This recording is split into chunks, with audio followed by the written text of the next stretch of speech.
Juillet 1099. Le siège de Jérusalem bat son plein. Les combats sont sanglants, brutaux.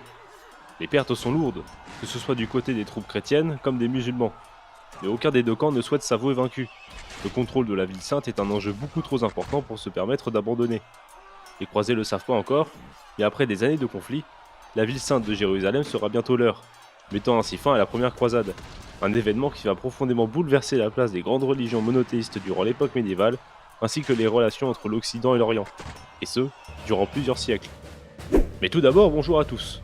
Comme vous aurez remarqué, aujourd'hui nous allons parler de la première croisade, de 1095 à 1099, l'un des événements les plus marquants du Moyen-Âge. Cette expédition militaire chrétienne a eu des conséquences profondes sur la société médiévale de l'époque, que ce soit en Orient ou en Occident, tout en bouleversant les religions monothéistes, chrétiennes, musulmanes et juives. Les Juifs!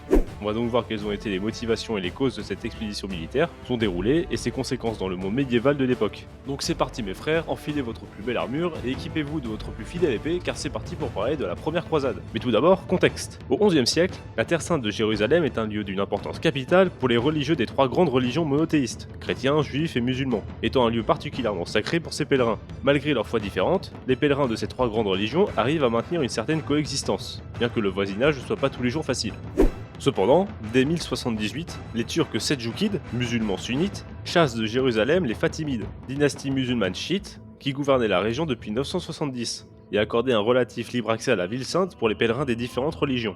En prenant la ville sainte en 1078, les Turcs seldjoukides coupent l'accès au lieu saint de Jérusalem pour les pèlerins non musulmans, profitant pour massacrer et réduire en esclavage les populations chrétiennes et juives sur place, tout en mettant à mort les musulmans qui pensaient pas comme eux. Voilà, et comme ça pas de jaloux et tout le monde est content. Après des années de massacres et de mise en esclavage des populations chrétiennes par les seldjoukides, le pape Urbain II, en déplacement en France, lance un appel le 27 novembre 1095, visant à libérer la terre sainte de Jérusalem et à garantir la protection des populations chrétiennes d'Orient. Cet appel visait d'abord les classes guerrières chrétiennes, les nobles et les chevaliers, qui constitueront ainsi ce qu'on appelle la croisade des barons, afin de constituer une armée professionnelle et disciplinée, prête à prendre les armes pour libérer la ville de Jérusalem. Mais cet appel se fit aussi entendre par le bas peuple, les paysans, les petits artisans, voyant dans cet appel à la croisade l'opportunité d'échapper à leur vie qui est pour le moins pas terrible, à base de famine, de maladies et j'en passe. Toute cette masse populaire, cette masse de gueux, qui a répondu à l'appel du pape, constituera ce qu'on appelle la croisade populaire, ou la croisade des gueux. Une population importante, certes, mais sans expérience du combat, et indisciplinée, plus compétente dans l'art de couper du bois et labourer la terre, que de pouvoir combattre en 1v1 un seldjoukide bien vénère. Cette armée populaire était principalement sous la direction de Pierre l'Ermite, un prédicateur français qui avait contribué à galvaniser l'enthousiasme des populations pauvres pour la croisade, parmi les territoires du Royaume de France et du Saint-Empire romain germanique. Bien que ces hommes n'aient aucune expérience militaire, le pape Urbain II décide finalement d'autoriser leur départ en croisade, se disant que plus il y avait d'hommes disponibles pour partir en croisade, mieux c'était, comme quoi ils avaient qu'à traverser la rue pour trouver du travail. L'organisation de la croisade commence. C'est ainsi que près de 100 000 hommes répondirent à l'appel d'Urbain II, divisé entre la croisade des barons et la croisade des gueux.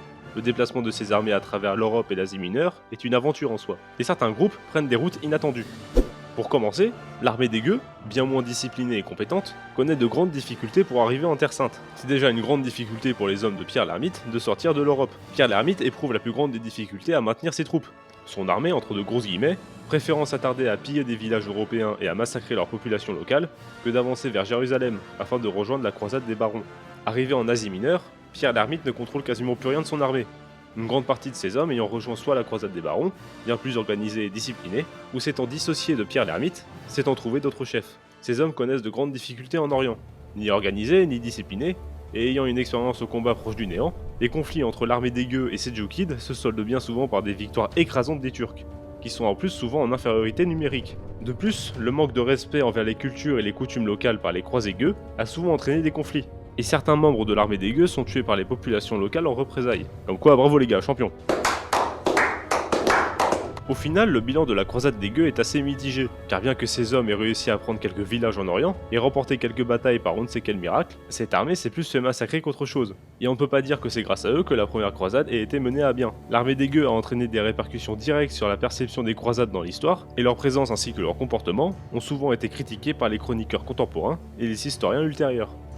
Mais trêve de balivernes, maintenant parlons du plus gros de la croisade, des véritables MVP de cette expédition militaire, les hommes de la croisade des barons. Bien que beaucoup moins nombreux que les membres de la croisade des gueux, les membres de la croisade des barons étaient plus qualifiés pour mener à bien cette expédition, car plus organisés, plus expérimentés et plus disciplinés. Ils réussissent plusieurs fois à défaire les Turcs sédjoukides et à avancer vers Jérusalem. Cependant, cette expédition n'est pas sans difficulté. Même expérimentés, organisés et disciplinés, les membres de la croisade des barons connaissent des difficultés et des défaites.